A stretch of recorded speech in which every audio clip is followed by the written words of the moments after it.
I'm joined here on stage with Ambassador Yael Ravia-Zadok, who's the Deputy Director General of the Israeli Foreign Ministry and Head of Economic Affairs Division, and with Peleg, Director of the Middle East Economic Department. And as I said before, we'll be talking about opportunities in the Middle East and how things can develop, and the special connection that can be created between Israel, Germany, and the Middle East. And I would like to start with you, Ambassador Ravia-Zadok. Tell us about the economic situation in Israel in general now, a bit of an overview. There's a lot of talk about resilience. There's a lot of talk about the high-tech sector still performing. We heard some very impressive data. We also know there are challenges. How do you see it all from your perspective?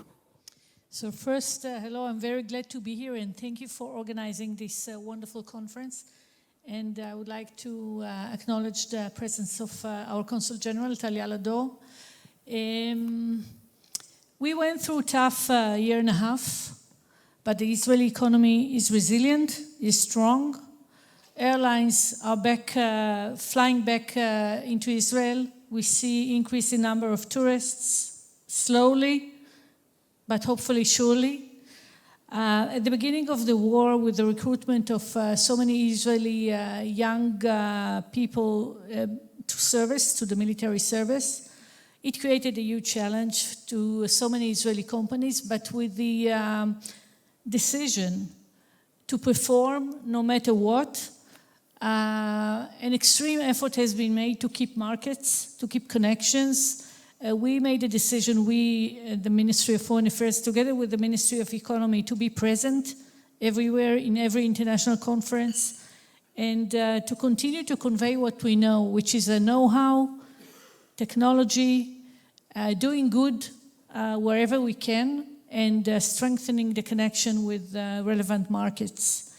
I'm glad you saw all the data and statistics that has been described before this session, so I will not repeat it all, but definitely the economy is shown to be very strong.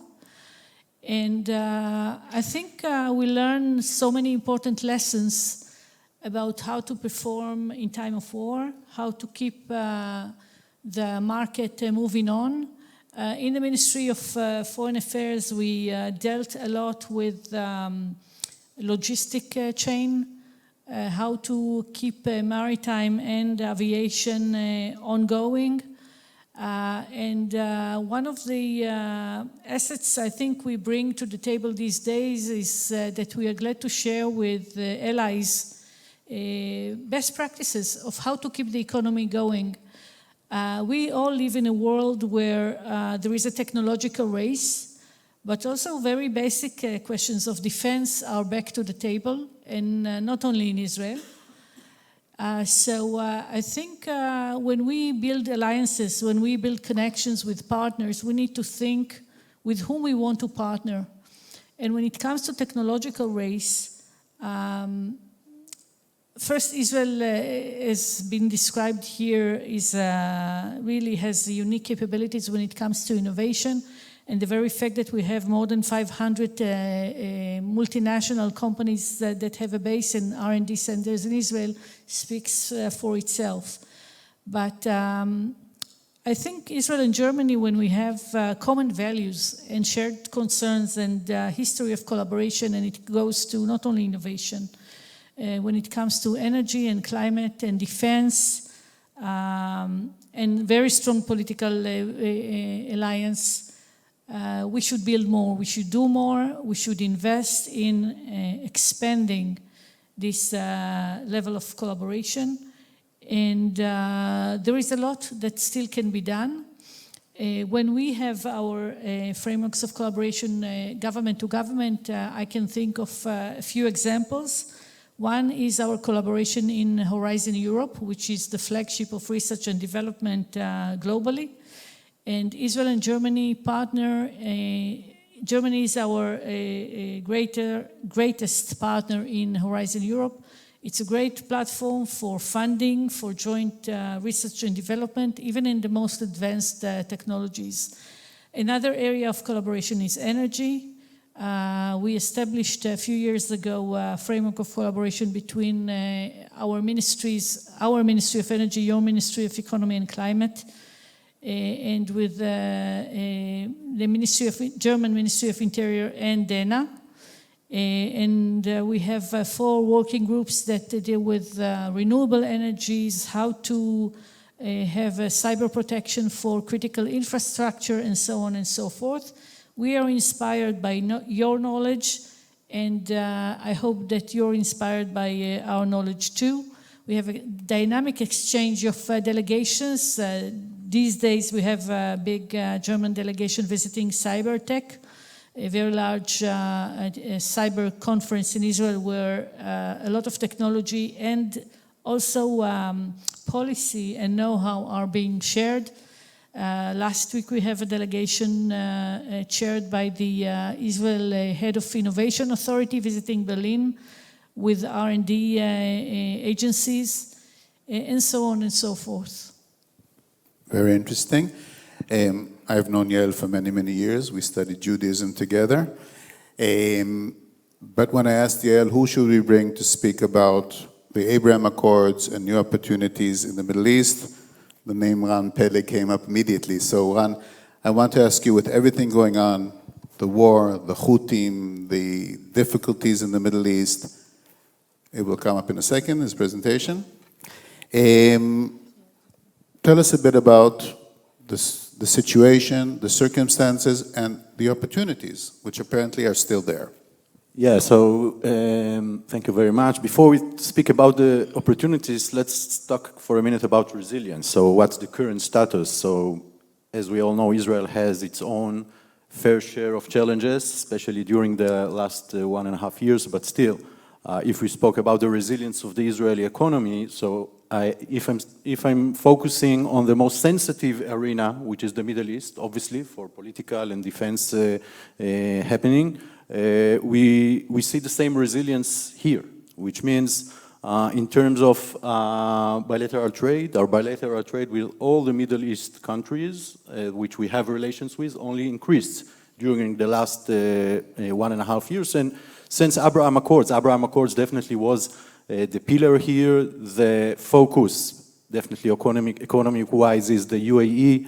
We see the bilateral trade since the Abraham Accords established 2020. There are every year they're gradually increasing. If we talk about resilience, we should talk about the flights, which is a very good example. That during the war, I think UAE showed this resilience. By the way, the flights, about 8 flights a day, even during the harsh time of the war, were rapidly, continuously, without any stop.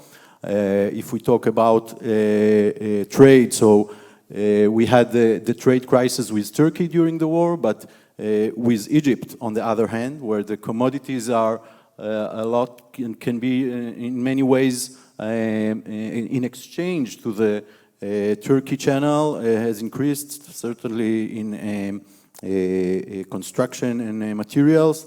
We can talk about the gas, which actually the natural gas export of Israel to its neighbors began the same time, about the same time of the Abraham Accords, increased every year, including during the war.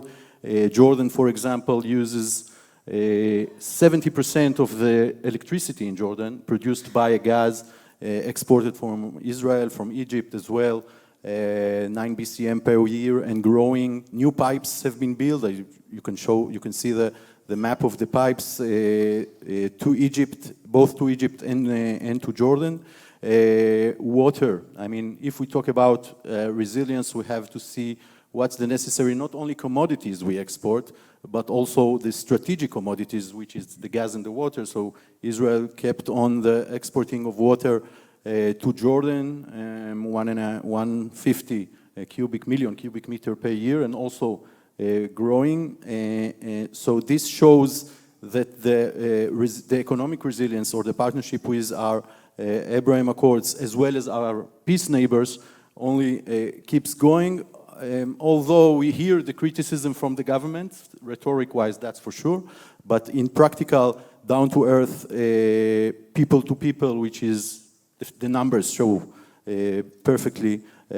Things are keep on going, and I think this, if we move through this crisis with success, definitely, I think the next step of the normalization will be a much bigger step. We can see the normalization. I mean, our Abraham Accords definitely also improved our relations with, economic-wise or trade-wise, with our neighbors.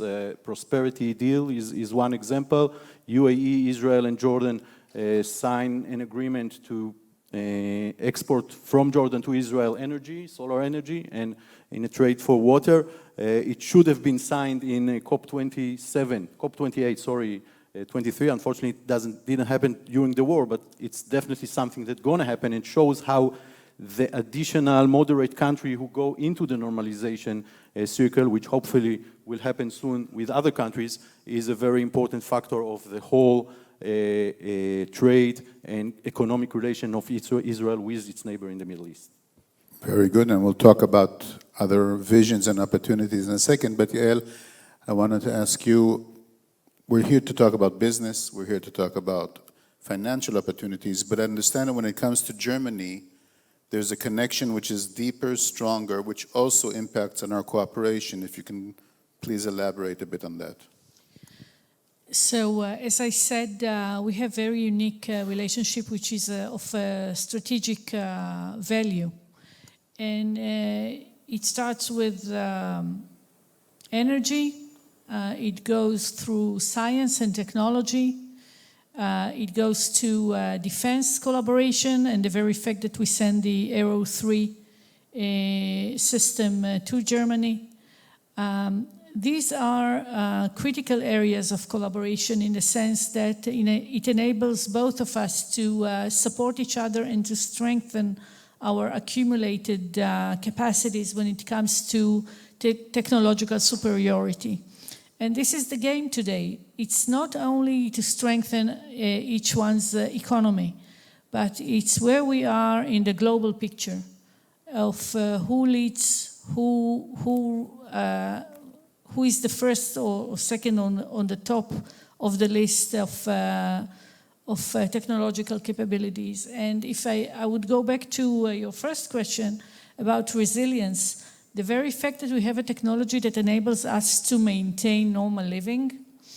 I will share with you a story that a foreign diplomat and a foreign ambassador in Israel told me. His wife was afraid to visit Israel at the beginning of the war. And then he told her, come once. So she came, and she saw Tel Aviv, restaurants are full, Herzliya, many people on the street. I mean, like a normal living. And then next time when they met with friends from their own country, and she told them, come and visit, and they were concerned, she said, but we have Iron Dome. So we maintain normal living, and I think this, it's not a secret, but this capacity is something that we strongly want to share with our friends, including Germany. And the very fact that we are here today with 20 Israeli startups and meeting with your ecosystem is a great opportunity to learn more, to invest rightly with partners that you trust, partners that share not only the same concerns, but the same principles, the same values, the same priorities.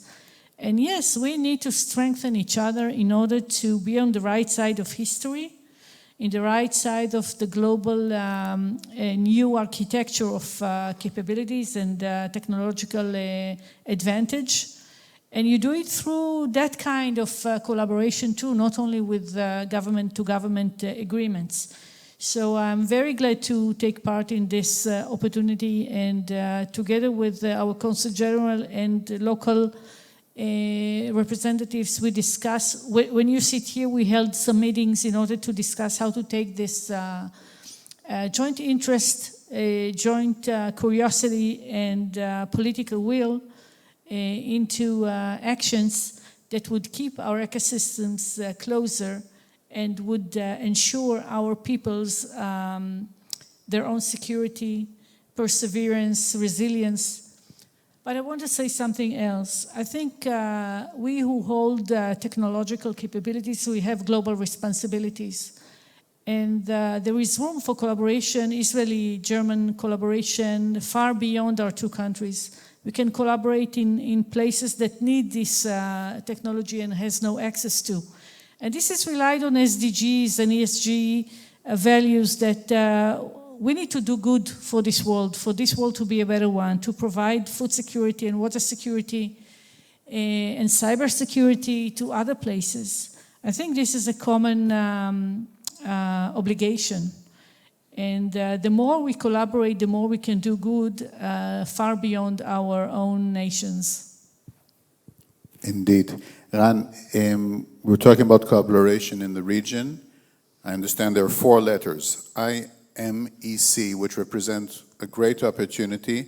If you can tell us a bit about that vision and maybe include in that where Germany fits into this vision. Yeah, so IMEC, India, Middle East, Europe Economic Corridor is certainly, if I try to encapsulate the opportunities, the normalization is putting not only for Israel, but also for the region, and in addition to Europe and to India and Asia, IMEC is the key word. The G20 in Delhi, September 23, MOU, that was signed, unfortunately, about 2 weeks before the 7th of October started, so maybe the echo wasn't as big as it should be, but this is a milestone for us because 8 countries, including Germany, including the EU, including Saudi Arabia, state leaders, not only ministers, signed this MOU. For us, it's important. I mean, in general, just to mention, it means that these countries will promote the economic corridor between Europe to the Gulf by sea and then by land, by trains or in trucks in the first stage and then trains, and then from the port of Haifa to Europe, to different points of arrival in Europe. As a trade corridor, I mean, I think it's revolutionary. During the war, I mentioned it was announced just before the war, so the international engagement was interfered, but the war only highlighted the importance of new corridors or trade corridors, and we see the demand. We see that other countries, all the countries that are involved are very keen to enhance these relations. Israel and Jordan are specifically mentioned in this MOU, and this is in a background we obviously as other routes or land corridors, the BRI, the Chinese BRI, the mid corridor who goes through Turkey. But this, when it will be, I think, put ahead, it will be a game changer. So this is, I mean, first of all, the general idea. We saw the reaffirming of this initiation in Trump-Modi declaration about a month ago. IMEC was specifically mentioned there as one of the key projects of the new regime, the new US regime. And we know that infrastructure-wise, most of the infrastructure are already laid down in terms of transportation. We see the map of the trains in the Gulf. Saudi Arabia almost completed, UAE completely finished. We have a gap in Jordan, which is a challenge for all of us, I mean, and also for the other countries, including Germany, obviously this will need investment, this will need infrastructures, and to the port of Haifa, and from there to the rest of Europe. The next step is definitely should be the establishment of steering committees from all 8 countries, including, we hope so, including Israel and Jordan, in order to facilitate and fast forward. Another thing this MOU mentioned, or this endeavor, is not only transportation, but also energy, which means green hydrogen, electric grid, as well as communication. And this highlights a lot of Israeli relative advantages that could be put on the way. I mean, not as the other routes I mentioned before, the BRI, etc.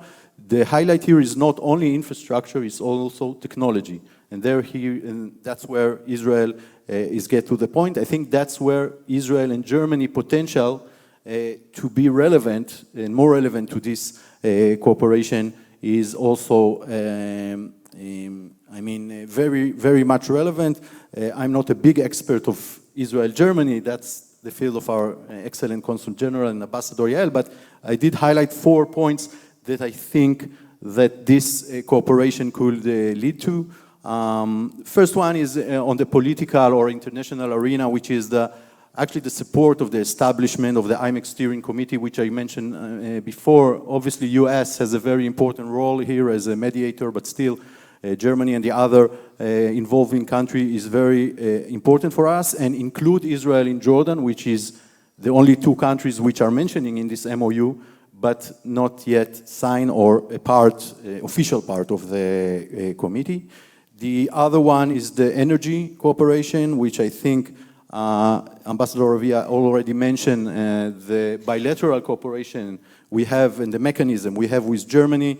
This is a very good opportunity to us to put this cooperation on the map, literally on the map of the IMEC. For example, companies in Germany that have, like Siemens, I believe, that have cooperation in Dubai or in other places in the world. Saudi Arabia aspire to be the source of green hydrogen to the world, to the east and to the west. So investing in R&D centers, in facilities, in other means of cooperation in these Gulf countries, why shouldn't it involve also Israeli technologies? I think we have in these fields, which is shipping, producing, preserving, but also in other fields in the interest such as ammonia or solar energy, or desalinated water, all related to green hydrogen. This is a very good opportunity for the German companies to join hand with the Israeli companies, both bilaterally, but still in the area, in the Gulf, in cooperation. Transportation cooperation also already established, I think, digital platforms of cooperation. Germany has it with many countries outside of Europe. Israel is one of them. This should be targeted also to the IMEC initiations. And finally, the data and infrastructure security, which is also touching each and every one of the other points I mentioned. These routes, this infrastructure, the pipes, whether it's the pipes, whether it's the railways, they need security, cyber security, and both as well as physical security. And again, this is a field of Israel and Germany cooperation already started. A lot of touching point between the challenges and the means of addressing these challenges in data and infrastructure security as well can be achieved by the cooperation between Israel and Germany. Interesting. Ambassador Ravia, just to conclude our conversation, the Foreign Ministry is a partner in Restart Yael, and when we spoke before the conference, we talked about economic relations are also based on perception. And the entrepreneurs, the innovation are a very strong part of Israel's image in the world. How do you see it as part of this big effort to convince people that Israel is strong and can deliver on economic issues? The very fact that Israel, the number of Israeli startups per capita is an example of how we take a leading role in global innovation compared to the size of the population. The investment in R&D in Israel per capita is, I think, one of the largest, if not the largest, globally. The very fact that international companies, multinationals, are present in Israel in big numbers is another expression. And the very fact that Wiz was sold to Google with $32 billion, I mean, this is an amazing number. It tells a story. But we are a small country. We have so many challenges. Innovation is the engine of our economy. We need to diversify it. We need to build the right relations and the foundations of connections to our global partners. And this is an area of opportunity to both our industries, to both our ecosystems, to take this collaboration to new accomplishments, to new achievements, to new heights. The national challenges Israel faces, Germany faces, Europe faces in this area calls for building coalitions with your partners, with those who share same values. And as I said, there is a new global architecture that is being created in these very days.